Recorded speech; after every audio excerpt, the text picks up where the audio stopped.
Hello, sports fan. This is Stephen here with Sports Choice Plus. I'm bringing you a very special breakdown. I'm going to be covering what does all this mean for the Indiana Pacers. Before I get right into that, I want to make sure that you're subscribed to the YouTube channel so you get all the updates and all the breakdowns. Without further ado, let's get right into it. A couple of hours before we heard the news of Indiana Pacers getting Miles Turner to the team, Naz Reid signed his deal with the Minnesota Timberwolves, and that's 5 years, 4 years, $125 million, and that upped Miles Turner's value as far as contract. That upped everything, because if he didn't get his deal yet, somebody that's not starting, that's a backup, gets a lot of money. That's going to up his deal as far as salary range. I think that the Indiana Pacers got the bad news at the wrong time, and I think that they moved a little slow, because if the Naz Reid deal never happened, they possibly could have signed Miles Turner to a smaller deal. When you're thinking of just everything this team went through, this was America's heartthrob late in the playoff season for the NBA. And they became a fan favorite for everybody because these were the underdogs. These were the blue bloods.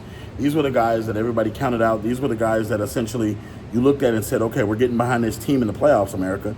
And seeing the Pacers games, seeing the way that the fans behaved, seeing the way that they appreciated their players, that was something big for not only Indy, but this was a thought of, okay, we could run this back. And what I mean by that is, even with no Tyrese Halliburton, you possibly could still manage to get a team together and have this team, mostly with the same roster, still come back and compete in the East and give you something. Now, losing one of your best players to your rival in Milwaukee, it's heartbreaking. The Indiana Pacers hate the Milwaukee Bucks. They hate the Milwaukee Bucks. It's almost like one of those college football rivalries. They hate each other.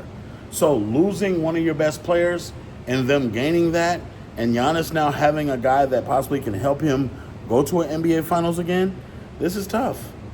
Because now the Indiana Pacers have to look at this and say, okay, how do we do this? Do we rebuild this? Miles Turner is such a big piece to not only the team, but overall the overall assets of everything, that you got to ask yourself, is this a blow that potentially could blow up the Indiana Pacers? It is. From the standpoint of everything that they've built, from the way that they built this team financially, they were prepared to possibly go after Miles Turner and get into the luxury tax for the first time in some 20 years. But now, at this point, you got to ask yourself, what's the backup plan for them? What's the plan to resuscitate this offense? What's the plan to move on without Miles Turner? Because regardless of however it goes, he was going to be able to step up while Tyrese is gone and show that he can score 20 points a game, that he could dominate and run the offense through him. Because the Pacers were still a formidable team without Tyrese. They still had Pascal Siakam. They still have Obi Toppin. They still have some of those three-point shooters. They still have a solid bench.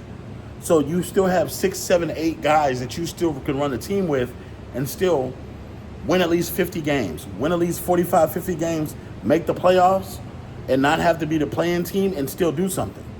So I think the Indiana Pacers were dealt a big blow. Moving forward, I don't know what the direction is, because at this point in time, you don't have a lot of guys that you can go to. Miles Turner wasn't a first guy that was pulled off as far as centers. DeAndre Ayton is still out there, but you got to ask yourself, are you going to overpay for Ayton at this point? Because to me, honestly, not trying to be funny, DeAndre Ayton's unwillingness to be motivated, that would strike me something that I wouldn't want to pay him all that money for. So, from the standpoint, Miles Turner, as good as he is, it's going to be a hole felt in that actual position. But I think they'll be able to bounce back. It's the East. So you got to think, they possibly may have to make a trade. They possibly may have to pay somebody in free agency that you didn't think that was going to be able to get paid.